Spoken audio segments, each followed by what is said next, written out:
है guys, welcome to my channel technical रिचपुर में स्वागत है आज की नई वीडियो के साथ। तो गाइस आज हम बात करने वाले हैं कि अनलिस्टेड का मतलब क्या होता है जब आप वीडियो को अपलोड करते हो। तो गाइस जब आप वीडियो को अपलोड करते हो तो 3 तरह के ऑप्शन शो में होते हैं, जैसा कि अभी आप लोग यहाँ स्क्रीन पर देख रहे होंगे।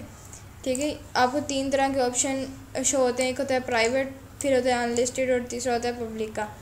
तो गाइस प्राइवेट का मतलब ये तो होता है कि आप लोग सिर्फ जो है आप खुद ही देख सकते हो अपनी वीडियोस को। पब्लिकली मतलब लोग सब देख सकते हैं। अनलिस्टेड का मतलब ये होता है कि आप लोग अपनी वीडियोस को पोस्ट तो कर देते हो, लेकिन इस वीडियो को वही लोग देख सकते हैं जिनके पास आपने उस वीडियो का लिंक भेजा होगा। अदरवाइज़ बाकी लोग जब आपके चैनल पर ये वीडियो को ढूंढेंगे अनलिस्टेड वाली, वो उनको नहीं नज़र आएगी, वो सिर्फ उन लोगों को नज़र आएगी जिनके पास लिंक होगा।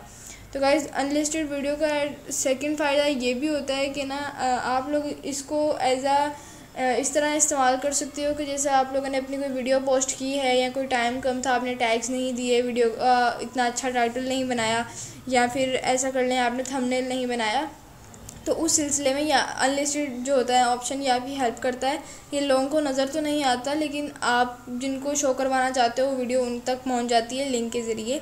अदरवाइज़ जब आपके पास फिर ज़्यादा टाइम हो तो आप उसको रीसेट करके अनलिस्टेड से आप पब्लिक या प्राइवेट अपनी वीडियो को चेंज कर सकते हो। तो गाइज़ आज का उम्मीद है कि आप लोगों को अनलिस्टेड ऑप्शन के बारे में समझ में आ गया होगा।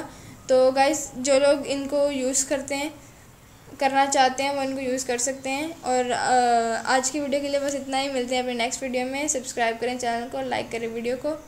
अल्लाह हाफ़िज़।